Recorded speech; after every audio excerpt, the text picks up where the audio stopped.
Je suis ravie d'être là, pour tout vous dire, vraiment. Je suis ravie d'être là, même si je sais que vos attentes, une année après, sont d'une autre nature que celle de l'année dernière, puisque j'étais venue ouvrir vos travaux. J'ai fait l'inverse l'année dernière, je les avais ouverts, c'était le 2 juin 2012. C'était pour moi une très très belle aventure, en tout cas c'était une belle rencontre. J'avais déjà rencontré votre présidente Catherine Sultan. Je connais le parcours de votre nouvelle présidente Marie-Pierre Ourcade, mais merci pour l'accueil extrêmement chaleureux.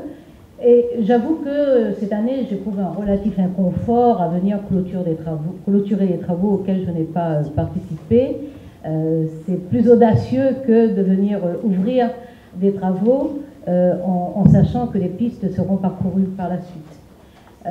Je n'ai pas pu participer à vos travaux hier, non pas par désintérêt, hélas, mais parce que mes journées sont ce qu'elles sont et qu'hier, ma journée était essentiellement consacrée à la création annoncée par le président de la République du parquet financier à compétence nationale et que dans la journée, j'ai donc reçu des magistrats instructeurs, j'ai reçu des procureurs et le procureur général qui sera en charge, celui de Paris, et je me suis déplacée au pôle économique et financier, je vous dis tout ça en passant, puisque c'est le service public de la justice. Pour moi, son unité doit être répétée, réitérée, et donc l'information, je la croise chaque fois que l'occasion m'est donnée. Mais je sais que je suis devant vous, et puis je sais que surtout à partir de cette année, cette Assemblée générale fait fonction d'une certaine façon de journée de formation continue. Et ça, c'est un progrès appréciable, et je salue pour ça le travail évidemment de l'équipe qui a été sous la présidence et sous l'autorité de Catherine Sultan pendant 5 ans, mais le travail que vous effectuez depuis septembre 2012, votre prise de fonction, ainsi que les membres du comité de direction. J'avais eu l'année dernière l'occasion de vous dire l'attachement que j'avais pour les valeurs qui ont fondé et inspiré l'ordonnance du 2 février 1945, des valeurs auxquelles je sais que vous êtes attachés vous-même et qui se traduisent par les principes contenus dans cette ordonnance de 1945, ces principes étant essentiellement la spécialisation, la primauté de l'éducatif et de l'éducation, plus précisément, ainsi qu'évidemment la nécessité de conjuguer à la fois l'autorité et la sanction proportionnée, et surtout le souci d'avoir conscience constamment que le jeune doit revenir dans la société. Depuis l'année dernière que c'est pu passer, un certain nombre de choses quand même, par exemple la conférence de consensus, une conférence de consensus que j'ai voulu pour inspirer ma politique publique en la matière sur la prévention de la récidive, mais aussi pour mettre en place les dispositifs et les indicateurs aussi bien quantitatifs que qualitatifs pour mesurer ces politiques publiques. Je veux introduire de la rigueur dans l'élaboration des politiques publiques, la rigueur en amont, c'est-à-dire la façon même de concevoir ces politiques publiques, ensuite de la rigueur en aval, c'est-à-dire le courage de mesurer les effets de ces politiques publiques. Donc cette conférence de consensus a eu lieu, elle a eu lieu en 2 étapes, évidemment, l'installation du comité d'organisation, qui était un comité d'organisation totalement indépendant, qui était présidé par Nicole Maestracci, qui était alors première présidente de la Cour d'appel de Rouen et qui, vous le savez, depuis est devenue membre du Conseil constitutionnel. Il était composé d'une vingtaine de personnalités extrêmement diverses, avec des sensibilités différentes, des parcours différents, des expériences différentes, et surtout des personnalités, des tempéraments très très forts, de façon à ce qu'il y ait les frottements nécessaires pour ne pas aboutir à un consensus mollasson, mais bien un consensus construit après constat des divergences, après partage des connaissances, des éléments objectifs sur ce que nous avons essayé de faire ici, mais sur les expériences aussi qui ont été conduites dans des pays européens et dans des pays plus lointains, et aboutir à ce consensus. Ce comité d'organisation avait la responsabilité de définir un jury de consensus, ce qu'il a fait en toute indépendance. Ce jury était présidé par Françoise Tulkens, qui était ancienne vice-présidente de la Cour européenne des droits de l'homme, et était lui aussi ce jury composé de personnalités extrêmement diverses, ayant des positionnements sur ces sujets-là réputés déjà divergents, et qui ont abouti, après 2 journées d'audition publique, à un consensus et même à une unanimité sur la 12aine de préconisations qui ont été remises au Premier ministre courant février. Sur la base de ces préconisations, j'ai engagé un certain nombre de consultations. J'ai déjà effectué 24 consultations, c'est-à-dire reçu 24 délégations, donc de tous les syndicats des magistrats, mais des autres métiers de la justice, ainsi que tous les syndicats de police, par exemple, mais également des associations, les associations de victimes, les associations des deux victimes, des personnalités. J'en parle parce que vous avez accepté, Madame la Présidente, votre association a accepté de participer à cette conférence de consensus, a apporté une contribution appréciable sur laquelle j'ai travaillé dans le détail, avec des suggestions qui sont reprises déjà, qui sont reprises dans l'action et qui seront reprises aussi dans les textes de loi à venir. Je vous rappelle quand même l'engagement du président de la République, parce qu'il est bon d'avoir l'empreinte la plus officielle et la plus solennelle possible. Le président de la République, à l'occasion de l'audience solennelle de la Cour de cassation en janvier 2013, a rappelé son attachement à la spécialisation de la justice des mineurs, donc de la justice des enfants, à la nécessité donc de clarifier, de simplifier cette ordonnance de 1945, et il s'est engagé à ce que ce projet de loi soit examiné dans l'année 2013. C'est donc ce que nous allons faire, et nous allons faire en tenant compte, je le rappelle encore, d'une partie de vos propositions, puisque vous avez tenu à rappeler à quel point les mineurs sont aussi concernés par la prévention de la récidive, et nous allons le faire donc sur la base de 2 textes de loi. J'ai souhaité les séparer après avoir hésité compte tenu des difficultés de calendrier. J'ai souhaité quand même séparer le projet de loi sur l'ordonnance de 1945 du projet de loi de réforme pénale, parce que justement, je ne veux pas introduire de la confusion dans la spécialisation de la justice des mineurs, puisque, entre autres, nous allons supprimer les tribunaux correctionnels pour mineurs, ce qui veut dire que nous revenons très clairement, comme l'a dit le président de la République, à la spécialisation de cette justice pour enfants. Compte tenu des difficultés, c'était plus simple de les faire en même temps, mais je pensais qu'on perdait en lisibilité sur le message fort de la spécialisation de la justice des mineurs en confondant les 2 textes, donc ce seront 2 textes séparés. Donc pour ce qui concerne le projet pénal, nous allons travailler, je vous donne juste quelques orientations, puisque comme je vous l'ai dit, je vais entamer mon 2e cycle de consultation, et je vous solliciterai. Ce sont des consultations que je conduis moi-même, donc voilà, j'ai pu faire un premier cycle de 24, mais après il a été difficile de continuer, donc je reprendrai très prochainement le 2e cycle. Donc je vous donne juste les grandes lignes, puisque nous travaillons encore sur le contenu, mais principalement évidemment nous allons supprimer les peines planchées, nous allons supprimer également la rétention de sûreté, nous allons travailler sur l'aménagement des peines dès l'audience, sur la récidive légale et sur une peine de probation que nous sommes en train de construire, avec quelques difficultés, je dois le dire, mais enfin nous sommes en train d'avancer de façon assez substantielle, en ayant à l'esprit que cette peine de probation, nous voulons absolument qu'elle soit crédible d'abord pour la personne mise en cause, qu'elle soit crédible également pour là où les victimes, et qu'elle soit crédible pour la société, c'est-à-dire que la société française perçoive bien que c'est une peine que nous sommes en train de mettre en place, une peine en tant que telle qui se suffit à elle-même, même si évidemment nous prévoyons, et nous allons introduire dans le code pénal, les dispositions concernant les réponses judiciaires à apporter au non-respect des obligations qui auront été prononcées par le juge. Je sais, alors, tout cela, nous allons avancer, nous devrions arriver à tenir dans le calendrier de l'année. Pour le projet de réforme pénale, il est prévu en Conseil des ministres courant juillet.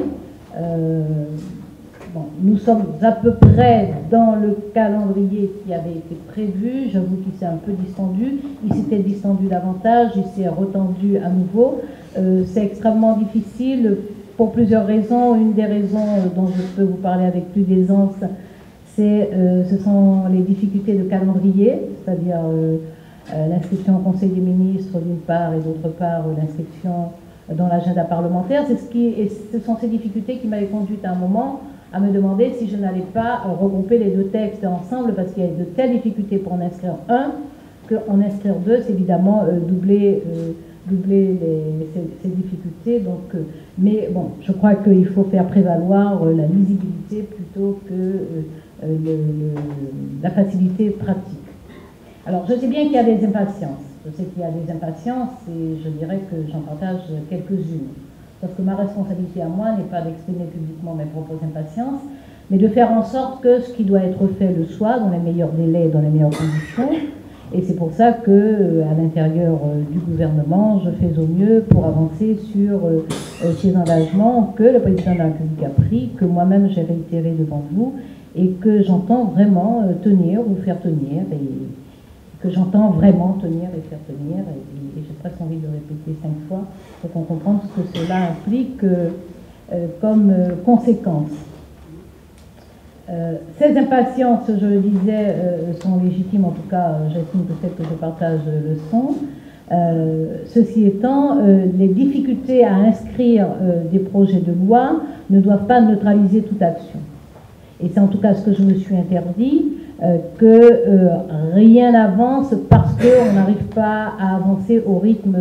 que j'aurais souhaité pour l'adoption de ces 2 projets de loi que j'ai évoqués. Ce qui veut dire qu'il faut aussi faire fonctionner la protection judiciaire de la jeunesse, indépendamment du temps nécessaire pour modifier les dispositions législatives et prendre les réglementaires qui en seraient induits. Faire fonctionner mieux la protection judiciaire de la jeunesse, c'était d'abord déjà endiguer l'hémorragie en termes d'effectifs, puisque cette direction a perdu près de 600 emplois entre 2008 et 2012. Il fallait y mettre un terme, donc nous avons arrêté très clairement la révision générale des politiques publiques. Et dès cette année 2013, nous avons consacré près de la moitié, un peu moins de la moitié de nos capacités de création d'emplois à la protection judiciaire de la jeunesse, c'est-à-dire que dès cette année 2013, je fais recruter 205 personnels pour la PJJ, 178 éducateurs et le reste en psychologues et personnels sociaux. Pour que très rapidement la prise en charge des jeunes soit effectuée. Vous savez que la loi prévoit une prise en charge dans un délai de 5 jours à partir de janvier 2014. Nous devrions être en capacité de tenir ce délai dans certaines parties du territoire, me dit-on dans la totalité du territoire, mais je veux vérifier parce que je vois bien qu'il y a quand même des délais. Il y a des délais internes aux juridictions, il y a notamment les questions de transmission d'ordonnances, il y a des délais qui sont propres à la PJJ, il y a quand même aujourd'hui en moyenne une dizaine de jours de délai, donc il faut que nous arrivions à comprimer ces délais. La situation est assez disparate sur le territoire. J'espère que sur l'année 2013, nous arriverons à couvrir l'ensemble du territoire en termes de prise en charge dans les 5 jours. Je ne suis pas formelle, mais en tout cas, sur une partie du territoire au moins, nous devrions être capables d'appliquer ce délai avant même l'entrée en application de la loi en janvier 2014. Nous avons également, alors j'ai nommé une directrice générale à l'école de la protection judiciaire de la jeunesse. Cela faisait plusieurs mois que cette école n'avait pas de directeur général, même si elle tournait, elle fonctionnait sous l'autorité de la directrice adjointe, qui est une personne tout à fait efficace et performante, mais depuis plusieurs mois maintenant, il faudrait que la date me revienne en tête. J'ai donc nommé la directrice, ça devait être en septembre ou en octobre je crois, la directrice générale de l'École nationale de la protection de la jeunesse, à l'occasion du 60e anniversaire d'ailleurs de cette école qui avait un autre nom puisqu'elle a commencé sur la base de l'éducation surveillée. Nous avons donc mis un terme à cette hémorragie en matière d'effectifs. Nous avons également, du point de vue budgétaire, fait des choix clairs. Par exemple, nous avons vu à quel point le service associatif habilité avait été malmené ces dernières années, puisque entre 2008 et 2012 aussi, il a perdu 22% des crédits qui lui étaient dévolus, c'est-à-dire 67 millions. Nous sommes dans une situation financière contrainte, hein, ce n'est un mystère pour personne. Nous avons quand même fait un effort, c'est-à-dire que non seulement nous avons maintenu les crédits, mais nous avons ajouté 10 millions d'euros de façon à commencer à résorber les reports de charges qui se faisaient d'année en année et qui atteignaient 35 millions d'euros et qui fragilisaient les capacités d'intervention du service associatif habilité. Alors que nous savons les services que rendent ces associations dans la prise en charge de nos publics, y compris parfois de nos jeunes un peu difficiles. Ces associations sont là et d'ailleurs dans la mission que j'ai confiée à l'inspection générale des services judiciaires sur les centres éducatifs fermés, J'ai demandé qu'ils apportent une attention particulière aux méthodes qui sont utilisées par les associations qui prennent en charge ces catégories de public, mais ce ne sont pas les seules catégories de public prises en charge par les associations, et nous devons faire un effort particulier pour consolider ces associations, parce que de toute façon, si elles sont fragilisées, c'est le service public de la justice qui le sera, parce que nous n'avons pas la capacité d'accueillir et de répondre, ni la souplesse d'ailleurs, parce que les associations répondent souvent plus vite, mettent en place les dispositifs plus vite que l'administration, ont plus de souplesse dans les relations avec d'autres partenaires, de sorte que les réponses sont plus rapides, plus diligentes que celles de l'administration. Donc il est essentiel pour nous de consolider ce service, ce secteur associatif habilité. Donc j'y veille particulièrement, tout en reconnaissant que même les efforts que nous avons faits ne suffisent pas à assainir la situation, mais en tout cas c'est un engagement et c'est un signe au sens où budgétairement il sera plus facile de continuer dans ce sens-là que de continuer à vivre à crédit sur le dos des associations et à attendre d'elles qu'elles assument sans moyen les charges régaliennes qui incombent au ministère de la Justice. Nous avons également fait des efforts pour améliorer les capacités d'accueil de la PJJ, soit directement, soit à travers le secteur associatif habilité. Je suis très très attachée à la diversité, je vous l'avais dit l'année dernière, à la diversité des réponses que le ministère de la Justice doit mettre au service des juges des enfants, de façon à ce que la décision prononcée par le juge ne soit pas dépendante d'une offre qui serait déséquilibrée en matière de réponse ou d'hébergement. Alors nous n'oublions pas évidemment que l'essentiel se fait dans le milieu ouvert et c'est extrêmement important, d'autant que les résultats sont tout à fait encourageants et même stimulants, même si je pense qu'on peut encore les améliorer, mais grâce au travail des éducateurs, grâce aussi à la pertinence avec laquelle les magistrats prononcent les décisions, nous avons en milieu ouvert des résultats tout à fait encourageants. Il n'empêche que nous avons, dans cette diversité de l'offre que nous devons mettre à la disposition des magistrats, nous avons fait des efforts sur pratiquement toutes les catégories d'offres. Je vais commencer par une offre qui ne va de toute façon pas susciter des applaudissements dans cette enceinte. C'est que nous avons ouvert 4 centres éducatifs fermés l'année dernière pendant le semestre 2012. Nous l'avons fait, c'était déjà engagé dans le budget 2012 en fait. C'était déjà engagé, mais sur une base que je trouve absolument perfide, parce qu'en fait, ça n'était pas des créations de CEF, c'était la transformation de foyers classiques en CEF. Nous avons maintenu les 4 transformations qui étaient trop avancées pour revenir au foyer classique, parce que ça aurait coûté de l'argent public qu'on n'avait pas. Et en même temps, bon, il y a l'engagement du président de la République sur la création de centres éducatifs fermés. Donc nous avons maintenu les 4 qui étaient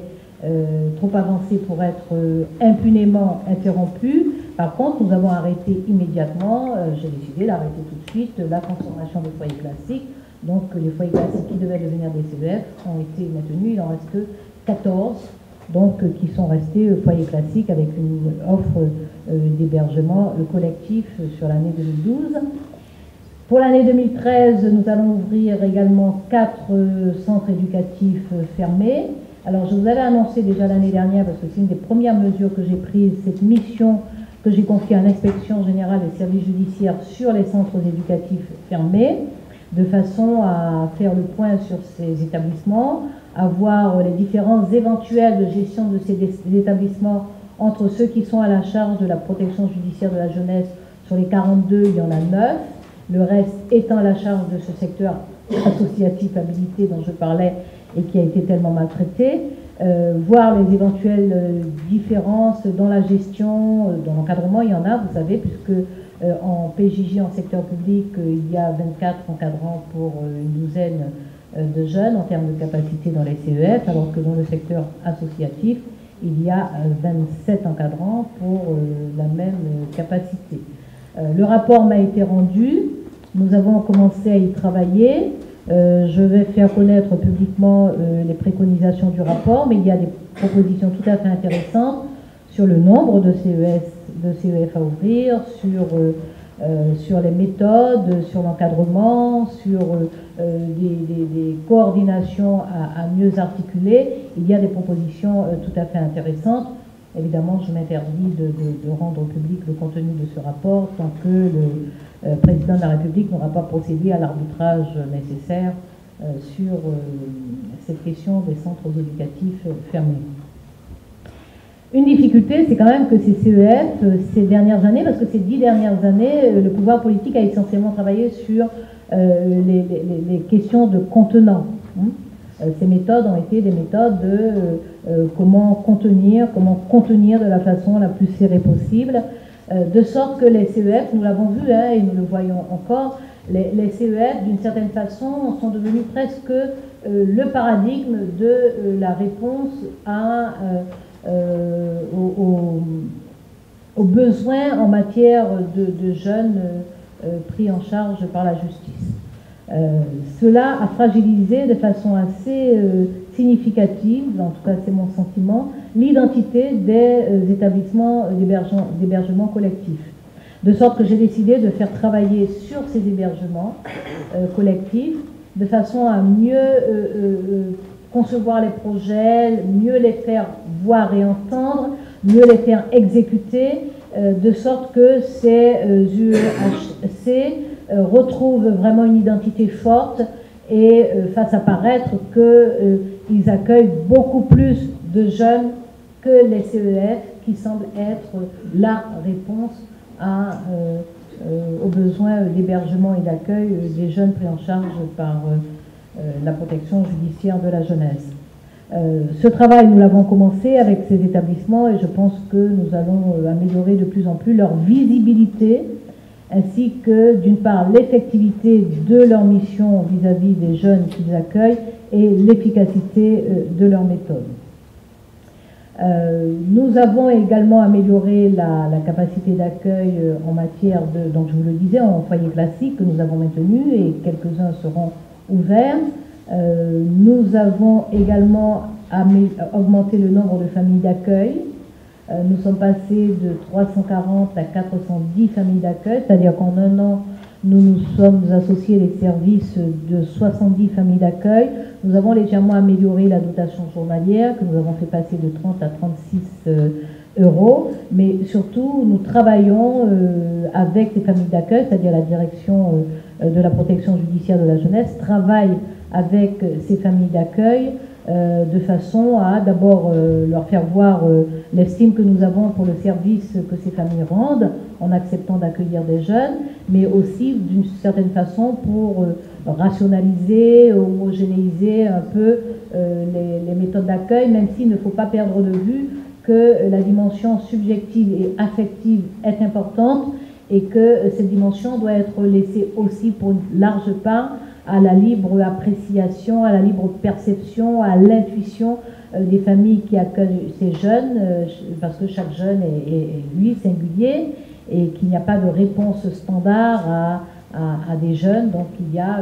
des réactions, des anticipations par rapport à un jeune, à sa personnalité, à son tempérament, à son comportement, à son rapport avec la situation, les faits qui l'ont conduit à se trouver dans cette famille d'accueil. Donc il y a laissé cette marge, mais en même temps il y a la nécessité de permettre à ces familles de sentir qu'elles peuvent s'adosser à l'administration de la protection judiciaire de la jeunesse et que c'est extrêmement important. Sinon, nous avons, comme je vous ai dit, que nous allons, dans le projet de loi sur l'ordonnance de 1945, introduire la césure du procès pénal, donc introduire une double temporalité, la temporalité courte, avec la nécessité, bien entendu, d'estimer, d'évaluer et de prononcer la culpabilité sur les faits, si elle est avérée, mais en même temps les mesures civiles concernant les victimes. Donc il est important que le rapport aux victimes soit très clair aussi pour les mineurs. Et nous avons, j'ai décidé donc une des priorités budgétaires, c'est l'ouverture de bureaux d'aide aux victimes dans tous les tribunaux de grande instance. Donc à notre arrivée, il y avait une cinquantaine de bureaux d'aide aux victimes dans les TGI. j'ai décidé d'en ouvrir dans tous les TGI sur l'année 2013. Nous sommes déjà à une cinquantaine de bureaux d'aide aux victimes ouverts, donc nous allons tenir avant la fin de l'année cet engagement d'avoir un bureau d'aide aux victimes dans chaque TGI, ce qui devrait aussi là faciliter les relations et l'accompagnement des victimes. Nous avons effectué un travail en interministériel extrêmement important parce qu'évidemment, avec des moyens financiers limités, des moyens budgétaires contraints, il faut être un peu inventif et donc essayer de voir ce que l'on peut mutualiser. Et ce travail interministériel nous a permis en fait d'amplifier notre capacité de réponse en utilisant les moyens d'autres ministères, c'est-à-dire en faisant prendre en compte par d'autres ministères les personnes placées sous main de justice. Pour ce qui concerne les mineurs, nous avons pu donc faire prendre en charge nos jeunes à la sortie d'une mesure pénale dans un dispositif qui s'appelle la garantie jeune, qui est mis en œuvre donc par les missions locales, qui concerne des jeunes âgés de 18 à 25 ans. C'est un contrat emploi et formation ou formation. C'est un contrat d'1 an renouvelable qui s'adresse à des jeunes à faible qualification. Et pour la période où ils vont se retrouver sans ressources, ils auront droit à l'équivalent jeune du RSA, c'est-à-dire à 447 €. C'est un dispositif qui sera expérimenté sur une dizaine de départements à partir de septembre 2013 et donc qui va apporter une réponse à ces jeunes placés sous main de justice alors que depuis la suppression en 2009 de l'ASI, de l'aide de l'assistance sociale individualisée, ainsi que de l'introduction dans le contrat civil, si vous en souvenez, et il y a eu introduction de critères restrictifs donc, qui ont limité l'accès à ce contrat pour les jeunes placés sous main de justice. Et puis l'ancien contrat TRACE, certains d'entre vous qui commencent à avoir mon âge doivent se souvenir de ce type de contrat. Donc là, nous avons créé une réponse qui va s'adresser à ces jeunes de 18 à 25 ans, parce que dans la clarification et la simplification de l'ordonnance de 1945, et dans votre contribution d'ailleurs, vous savez que nous travaillons sur la question de la prise en charge des jeunes majeurs. J'ai fait travailler sur cette question depuis plusieurs mois, en forçant aussi sur la base notamment de la décision, plutôt la recommandation du Conseil de l'Europe concernant la prise en charge de ces jeunes majeurs. On m'oppose des dispositions législatives, je fais étudier de façon à ce que s'il y a des modifications législatives à introduire, que nous puissions le faire dans le cadre de ce projet de loi sur modifiant l'ordonnance de 1900, enfin rétablissant d'une certaine façon l'ordonnance de 1945. Nous avons donc tous ces chantiers qui sont en cours et c'est la réponse au quotidien et durable à la qualité du service que j'attends de la direction de la protection judiciaire de la jeunesse, en sachant à quel point il faut d'abord valoriser évidemment les résultats que nous obtenons en milieu ouvert, grâce aux magistrats qui décident, grâce aux éducateurs qui prennent correctement en charge.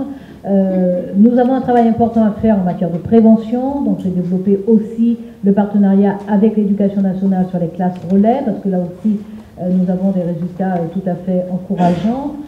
Il y a une mobilisation parce que je me suis beaucoup déplacée sur le territoire, donc j'ai visité ces établissements, j'ai visité des ateliers, il y a des professeurs de formation technique qui sont très très dévoués et c'est assez stimulant de voir comment les jeunes s'inscrivent en fait dans ces dynamiques, dans ces dispositifs, dans cette relation qui établit très clairement l'autorité, mais qui également est tellement fondée sur la confiance que le jeune lui-même retrouve l'estime de lui-même et se remet en marche d'une certaine façon. Nous avons à regarder tout cela avec évidemment exigence. C'est ce que nous amène à faire, mais nous faisons déjà le rapport de la Cour des comptes. C'est un rapport qui est dans sa phase contradictoire, donc je ne peux pas encore vous parler de son contenu, mais il sera rendu public. Donc vous en aurez pas seulement un résumé ou une synthèse, mais vous pourrez prendre connaissance de l'essentiel des dispositions et des préconisations. Il y a donc convergence à la fois des magistrats pour enfants et notamment de votre association, du travail des associations, de la direction de la protection judiciaire de la jeunesse, sur la base des orientations et des exigences que j'établis, pour que nous soyons efficaces dans la prise en charge des jeunes, y compris des jeunes difficiles. Parce qu'il nous faut avoir le courage moral et le courage politique dans le tohu-bohu qui revient avec un discours sécuritaire sans nuance à nouveau. Il nous faut avoir le courage de rappeler que ces mineurs, ces enfants sont tout simplement les enfants de France, ce sont les nôtres, que c'est notre avenir et que par conséquent, nous avons à mettre toutes les chances de leur côté. Nous avons à les accompagner, à prendre la vraie mesure des actes qu'ils accomplissent, mais à les accompagner pour les sortir soit de parcours de délinquance, soit de risque d'un véritable parcours de délinquance. Nous devons sortir de la logique de ces 10 dernières années où ce sont les jeunes les plus difficiles qui ont, d'une certaine façon, servi d'étalon pour élaborer les politiques publiques. Les pouvoirs publics, ces dernières années, ont considéré que c'est sur la base de ces jeunes à difficulté, ces jeunes qui définissent comme étant voilà, sans foi ni loi, sans Dieu ni maître, sans feu ni lieu, des jeunes absolument irrécupérables dans leur perception, et c'est sur cette base-là qu'ils ont défini. C'est ce qui fait que les CEF ont pris à ce point une force identitaire au point d'occulter et même de cannibaliser les autres réponses qui sont apportées lorsque les jeunes sont pris en charge par la justice. Nous ne voulons pas de cette aune-là du CEF en tant que seule réponse, comme réponse emblématique ou paradigmatique. Nous pensons au contraire qu'évidemment il y a des jeunes qui présentent des difficultés majeures, il y a des jeunes qui sont dans une délinquance de grande violence. Il nous arrive nous-mêmes d'être assez saisis par des actes, mais ce sont des actes exceptionnels et il nous faut rappeler que ce sont des actes exceptionnels, que ce sont des situations exceptionnelles. Il nous arrive d'être saisis par cela, mais nous refusons les capitulations possibles. Nous refusons de dire, même si nous sommes saisis dans un premier temps, nous refusons de faire comme si nous ne pouvons pas comprendre, nous refusons de révoquer la raison, nous refusons de nous enfermer dans les bêtudes, et de même que nous refusons comme pour nous excuser d'une certaine façon, de prendre ces cas exceptionnels comme référent, comme standard pour élaborer nos politiques publiques. Nous devons y faire face le mieux possible, mais nous devons en reconnaître le caractère exceptionnel et nous devons avoir le courage d'élaborer des politiques publiques qui répondent à la majorité des situations. La majorité des situations, c'est quand même plutôt des jeunes qui sont en difficulté, qui sont confrontés à des circonstances de vie, à des environnements, à des situations qui les exposent eux-mêmes au danger et qui n'excusent pas les actes de violence qu'ils peuvent produire, mais qui nous permettent de mieux comprendre et donc de mieux concevoir la réponse à apporter, de mieux concevoir l'accompagnement à mettre en place, de mieux associer ce jeune dans la prise en charge responsable du projet qui sera conçu pour lui et avec lui, de façon à ce qu'il sorte de ce parcours et qu'il revienne dans la société avec le respect de lui-même, avec le respect des autres, avec le respect des règles. C'est essentiel pour nous. Alors nous faisons, avec vous, nous vous apportons quelques réponses, nous essayons de le faire avec une rigueur qui se traduit par exemple par l'évaluation de la politique de protection de la jeunesse, parce que c'est une des 40 politiques publiques qui seront évaluées, donc celle-là est déjà en cours. J'ai décidé de nommer un sénateur en mission, donc j'ai sollicité le Premier ministre, puisque c'est le Premier ministre qui doit signer la lettre définitive, donc moi j'ai signé la première. Il s'agit de M. Jean-Pierre Michel pour évaluer, puisqu'il y a des interrogations sur la loi de 2007, son application, ce partage entre le pénal pour la PJJ et l'enfance en danger pour les départements. Nous travaillons avec les départements. Je sais que vous avez des interrogations sur les mineurs étrangers isolés. C'est un dossier que j'ai pris en charge le mois de juin de l'année dernière. J'ai pris 2 fois une décision de prolongation de la convention qui permettait la prise en charge de ces mineurs étrangers isolés, mais depuis le mois de septembre, j'ai mis en place avec l'association des départements de France un groupe de travail pour trouver une solution pérenne dans la prise en charge sur l'ensemble du territoire de ces mineurs isolés. Le protocole a été élaboré, je l'ai signé, il a été signé par l'association des départements de France. 2 autres ministères sont concernés. Un de ces ministères a souhaité un délai supplémentaire pour expertiser des dispositions. J'espère que sous peu, ce protocole pourra complètement être signé, être mis en application, même si nous avons déjà entendu des présidents de conseils généraux nous expliquer qu'il n'est pas question pour eux de s'inscrire dans ce dispositif et surtout pas question pour eux de prendre en charge des mineurs isolés étrangers. Mais bon voilà, nous ferons après le travail qui conviendra pour l'application de ce protocole. Voilà l'essentiel, pardon, je crois avoir été un peu longue, donc d'avoir abusé de votre patience et de votre attention. J'espère avoir répondu à l'essentiel de vos réponses. Je veux simplement vous redire la confiance que j'ai dans le travail que vous effectuez, magistrats pour enfants, éducateurs, mais aussi ces militants, il faut les appeler comme par leur nom, hein, ces militants associatifs qui se dévouent à la prise en charge de ces jeunes publics. Moi, ce sont des jeunes auxquels je suis vraiment très disposée à faire confiance, par éthique d'abord, en termes de responsabilité de ma génération vis-à-vis de celle qui suit, mais aussi par expérience. La semaine dernière, vendredi, j'étais à Istres pour le challenge Edmond Michelet et j'ai passé plusieurs heures avec ces jeunes. Certains m'ont récité des poèmes, certains m'ont fait du slam. Nous avons échangé, il y avait des ateliers présentant différents métiers. Certains ont montré les yeux tout pétillants leur intérêt pour les métiers qui étaient exposés là. Voilà, moi je pense qu'il y a beaucoup plus à recueillir de la prise en charge, de l'accompagnement de ces jeunes avec la métamorphose que l'on voit